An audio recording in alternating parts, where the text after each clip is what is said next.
শীতকালে শীতের সবজি দিয়ে এই অসম্ভব মজাদার রেসিপিটি আপনারা কিন্তু মিস করবেন না। আসসালামু আলাইকুম, welcome back to my channel. যে যেখান থেকে আজকের আমার এই ভিডিওটি দেখছেন সবাইকেই আমার চ্যানেলে স্বাগত। আজকের রেসিপি ভেজিটেবল পোলাও। এই পোলাওয়ের রেসিপিটি কিন্তু অসম্ভব মজার হয়।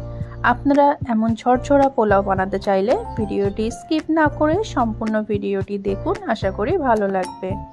এই পোলাওটি বানাতে আমি এখানে নিয়ে নিয়েছি 750 গ্রাম বাসমতি চাল। চালটিকে ধুয়ে আধা ঘন্টা ভিজিয়ে রাখবো। এখানে নিয়ে নিয়েছি একটি বড় পেঁয়াজ কুচি, 10-12টা বরবটি এমন ছোট করে কেটে নিয়েছি। নিয়ে নিয়েছি একটি বড় গাজর, একটি বড় ক্যাপসিকাম, কয়েকটি কাঁচামরিচ এমন ছোট টুকরা করে কেটে নিয়েছি। এখানে নিয়ে নিয়েছি কাজু, আর আছে তেজপাতা, এলাচ ও দারচিনি, আর সব শেষে আছে কিশমিশ। আপনারা এখানে ফুলকপি ও আলুও দিয়ে নিতে পারেন। পাত্রে সামান্য পরিমাণ ঘি দিয়ে নিয়েছি। এর মধ্যে দিয়ে নেব কাজুগুলি মাঝখান থেকে আমি 2 ফালি করে নিয়েছি। চুলার আঁচটি মিডিয়ামে রেখে অনবরত কাজুটিকে নেড়ে ভেজে নিতে হবে। যখন দেখব কাজুর গায়ে এমন দাগ হয়ে গেছে তখন চুলা থেকে কাজুগুলি তুলে নেব। এই একই পাত্রের মধ্যে দিয়ে নেব 2 টেবিল চামচ পরিমাণ তেল আর আধা চা চামচ আদা বাটা। আদা বাটার কাঁচা গন্ধটি চলে গেলে এর মধ্যে একে একে সবজিগুলি দিয়ে নেব। প্রথমে পেঁয়াজটি দিয়ে নিয়েছি। এই সময় চুলার আঁচটি মিডিয়াম থেকে হাই হিটের মধ্যে রাখতে হবে। এর মধ্যে দিয়ে নেব আবারও 2 চা চামচ পরিমাণ ঘি। পেঁয়াজটি 1 মিনিট নেড়ে চেড়ে এর মধ্যে দিয়ে নেব গাজর কুচি। আমাদেরকে খেয়াল রাখতে হবে এই সবজিগুলি আমরা সিদ্ধ করব না, একটু ভেজে নেব। প্রত্যেকটি সবজি দেওয়ার পরে 1 মিনিট করে ভেজে নিতে হবে। এর মধ্যে দিয়ে নেব বরবটি ও ক্যাপসিকামগুলি, আবারও 1 মিনিট নেড়ে চেড়ে ভেজে নেব।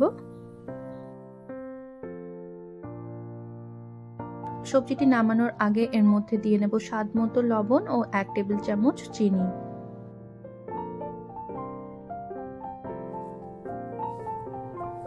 আর শেষে দিয়ে নেব কাঁচামরিচগুলি। কাঁচামরিচ দেওয়ার পরে আমি আধা মিনিট মতো নেড়ে চুলাটি অফ করে দেব। এবার চলে যাব পোলাও রাঁধতে। আমি যেহেতু 750 গ্রাম চাল নিয়েছি, মানে 3 কাপ চাল 3 কাপের ডাবল পানি নিতে হবে। আমি এখানে 6 কাপ পানি প্লাস 1 কাপ পানি বেশি নিয়েছি, সবজিগুলোও সিদ্ধ হবে। এর মধ্যে আমি তেজপাতা, এলাচ, দারচিনি দিয়ে নিয়েছি, স্বাদমতো লবণ দিয়ে নিয়েছি। পানিটিকে খুব ভালো করে নেড়ে দিয়ে ফুটে ওঠা পর্যন্ত অপেক্ষা করতে হবে। পানিটি খুব ভালোভাবে ফুটে গেলে এর মধ্যে আমি ভিজিয়ে রাখা চালগুলি দিয়ে নেব।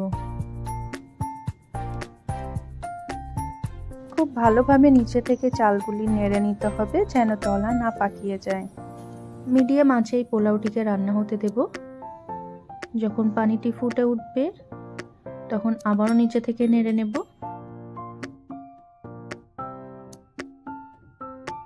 যখন দেখব চালটি 70% সিদ্ধ হয়ে গেছে তখন এর মধ্যে দিয়ে নেব স্বাদমতো চিনি, আর এই সময় লবণটিও দেখে নেবেন।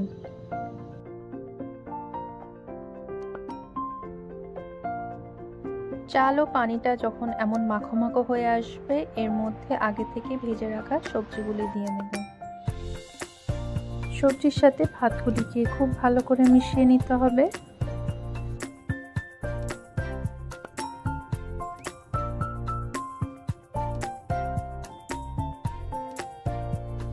এখন এর মধ্যে দিয়ে নেব 2 টেবিল চামচ পরিমাণ ঘি।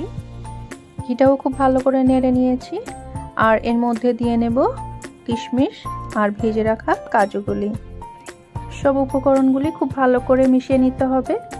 নিশ্চয়ই পোলাওয়ের পানির পরিমাণ দেখে বুঝতে পারছেন যে কোন সময় সবজি, কাজু, কিশমিশগুলো দিয়ে নিতে হবে। আবারও খুব ভালো করে নিচে থেকে নেড়ে নেব যেন প্রত্যেকটি উপকরণ মিশে যায় ভাতের সাথে। এখন ঢাকনা দিয়ে পোলাওটিকে 20 মিনিট লো আঁচে দমে রাখবো। 20 মিনিট পরে চলে আসলাম। ঢাকনাটি খুলতেই খুব সুন্দর খুশবু বার হয়েছে। আর দেখুন নিচে থেকে তুলে দেখাচ্ছি পোলাওটি কতটা ঝরঝরা হয়েছে। যারা এতক্ষণ পর্যন্ত আমার সাথে ছিলেন তাদেরকে অসংখ্য অসংখ্য ধন্যবাদ।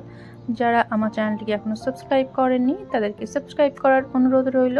আর যারা ইতিমধ্যে আমার চ্যানেলটি সাবস্ক্রাইব করেছেন তাদেরকে অসংখ্য অসংখ্য ধন্যবাদ। সবাই সুস্থতা কামনা করে আজকের এই ভিডিওটি এখানেই শেষ করছি। আল্লাহ হাফিজ।